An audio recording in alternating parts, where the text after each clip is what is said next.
శ్రీశైలం ఆలయ ఈవోగా చంద్రశేఖర్ ఆజాద్ నియమిస్తూ ప్రభుత్వం ఉత్తర్వులు జారీ చేస్తుంది. దేవాదాయ శాఖ కార్యదర్శి సత్యనారాయణ పేరిట ఆదేశాలు ఇచ్చారు. చంద్రశేఖర్ ఆజాద్ గతంలోని వివాదాల్లో చిక్కుకున్నారు. ఏసీబీ కేసులో ఆజాద్ నిందితుడిగా ఉన్నారు. ఆదాయానికి మించి ఆస్తులున్నాయనే అవినీతి ఆరోపణలు కూడా ఉన్నాయి. వైఎస్ఆర్ కాంగ్రెస్ ప్రభుత్వంలో ఎస్టేట్ సెక్షన్లో కీలక పాత్ర పోషించారు. సుమారు 200 వరకు ఎన్ఓసీలు ఆజాద్ జారీ చేశారు. ప్రభుత్వం నుంచి ఎటువంటి అధికార ఉత్తర్వులు లేకుండానే దుర్గగుడి పరిధిలో కోట్ల రూపాయల అధునాతన భవనాలు కూల్చేయడంలో ఆజాద్ కీలక పాత్ర పోషించారు.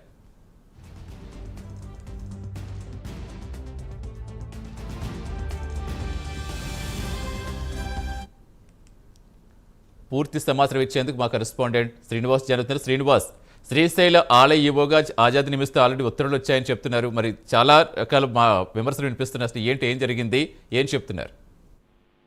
సతీష్, శ్రీశైలం ఆలయ ఈవోగా కూడా ప్రభుత్వం చంద్రశేఖర్ ఆజాద్ను నియమిస్తూ కూడా ఈ రోజు కొద్దిసేపటి క్రితమే జీవో జారీ చేసింది.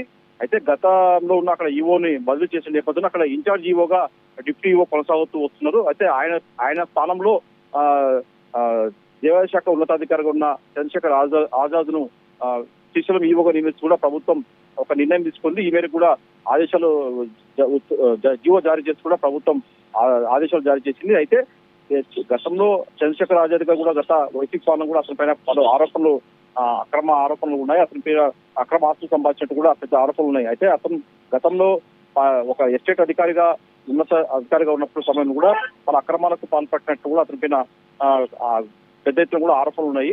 దాదాపు ఎన్ఓసీలు అంటే దాదాపు 200లకు పైగా ఎన్ఓసీ కూడా అక్రమంగా ఇచ్చినట్టు కూడా అతని మీద విమర్శలు ఉన్నాయి. అయితే దుర్గగుడిగా ఈవోగా ఉన్నప్పుడు కూడా అతని పైన పలు ఆరోపణలు వ్యక్తమవుతున్నాయి.